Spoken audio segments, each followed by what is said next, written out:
आज उन्होंने ईवीएम का मुद्दा छोड़ दिया और मतदाता सूची के मुद्दे पे आ गए।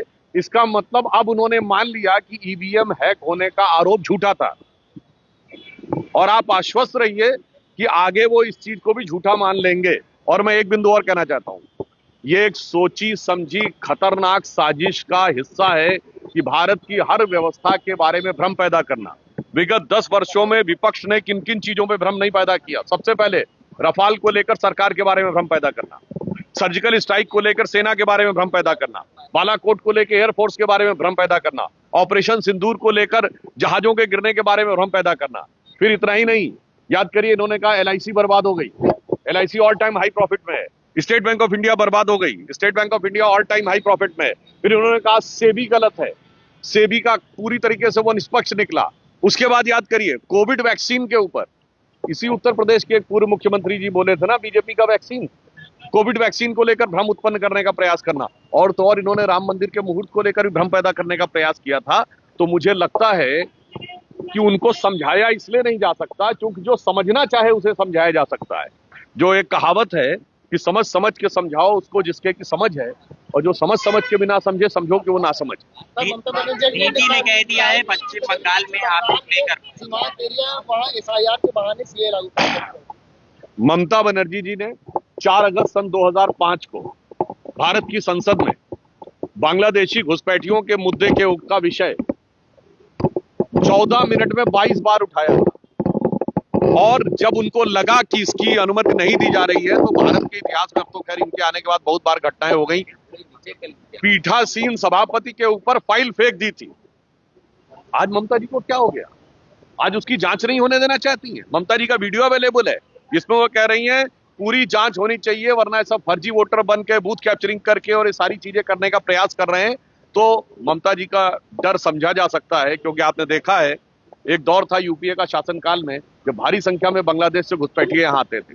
मैं कोट कर रहा हूं, सन 2005 में असम के गवर्नर एसके सिन्हा साहब ने कहा था कि प्रतिदिन 5000 लोग भारत में घुसपैठ करते हैं। और इस बार आपने देखा है पश्चिम बंगाल की सीमा पर बांग्लादेश जाने वालों की लाइन लगी हुई है और उसमें से कईयों ने स्वीकार किया कि वो कई बार यहाँ वोट भी डाल चुके हैं। तो बहुत साफ समझ में आ सकता है। मैं एक लाइन में कहूं कि माननीय प्रधानमंत्री जी ने कल श्री राम मंदिर की ध्वजा रोहण समारोह को में भाग लिया। तो एक तरफ हम हैं जो धर्म ध्वजा संरक्षक हैं और दूसरी तरफ विपक्ष है जो घुसपैठिया संरक्षक है। सपा के सांसद को आप लोगों ने नहीं बुलाया, इसको लेकर भी वो हो रही है।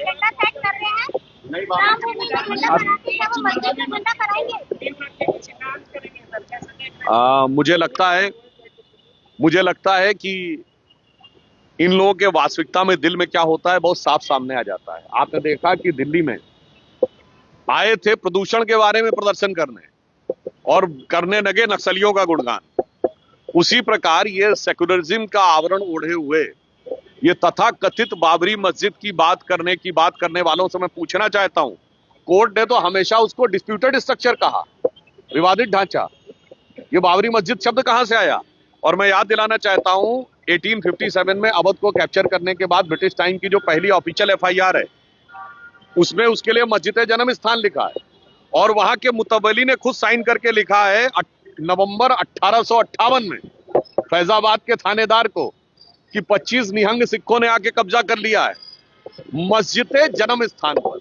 तो मैं उनसे पूछना चाहता हूं मस्जिद थी भैया, तो जन्म स्थान किसका था? और मैं एक और बात कहना चाहता हूं कि जो लोग ये ख्वाब पाल रहे हैं उन्हें याद रखना चाहिए कि अब एक बात तो बहुत साफ हो गई कि इन लोगों के मन में सकारात्मक बात कोई नहीं है। 5 एकड़ जमीन जो मिली हुई है मस्जिद के लिए, राम मंदिर बन के तैयार हो गया, ध्वजा पताका भी फहरा गई, उसमें मस्जिद में क्या हो रहा है?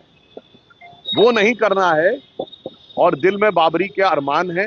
ये दर्शाता है कि तृणमूल कांग्रेस और विपक्ष के मन में जो कट्टरपंथी वोटों के साथ समझौता है, उस कारण से मैं एक शब्द में कहना चाहूंगा, ये लोग कहते हैं भारत में सेकुलरिज्म खतरे में है। नहीं, सूडो सेकुलरिज्म की वजह से भारत का भविष्य खतरे में है।